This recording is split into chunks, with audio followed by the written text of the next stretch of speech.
In your movie, one of the survivors, referring to Weinstein, says, "He took my voice when I was finding it." Do you think that Jodie and work help the survivors to get their voices back? I think that touches me most, to understand that so many people thought they were alone.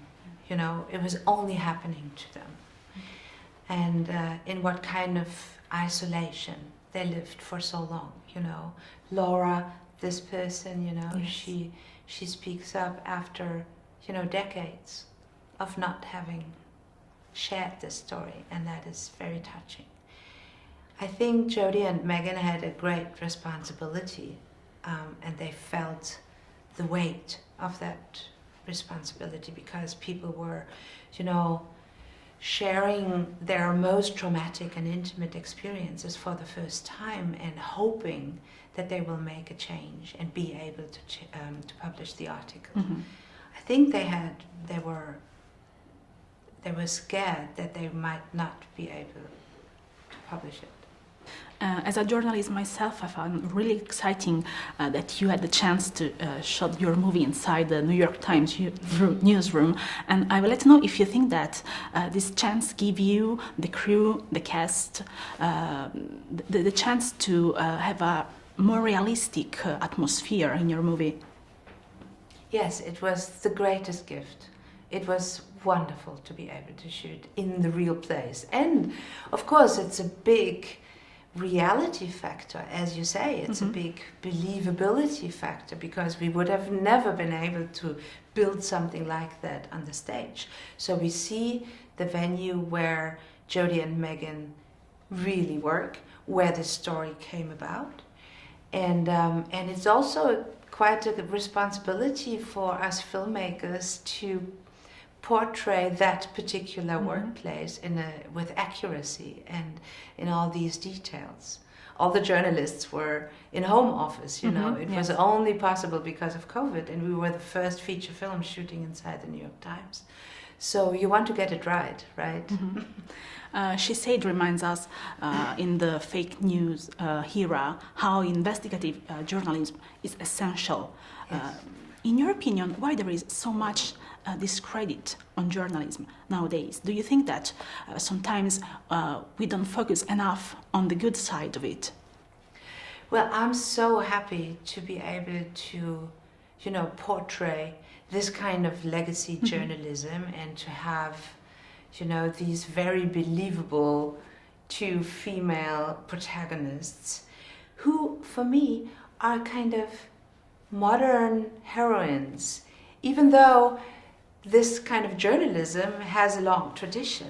But because for them, you know, assumptions, suppositions do not count for nothing until they really have verifiable facts.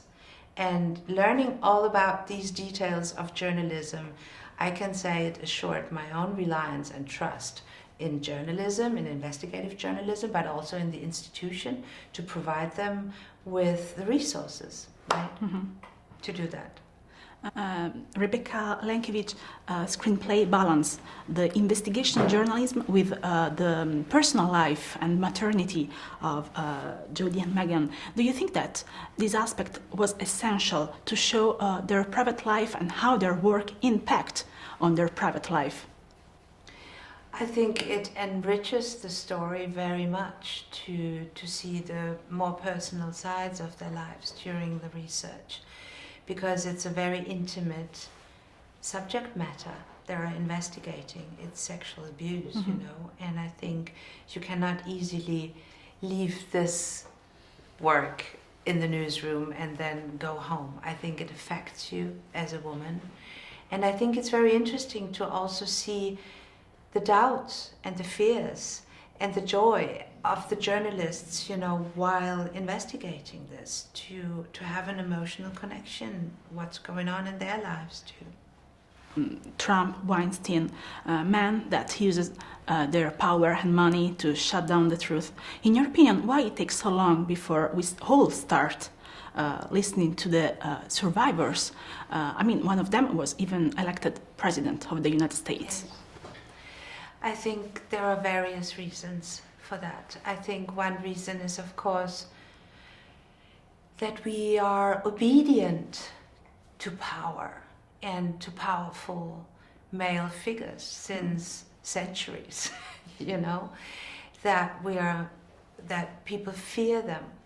It has to do with hierarchies, but it also has to do with very old social narratives. You know, what is a man and what is a woman, and what is male sexuality and what is female sexuality.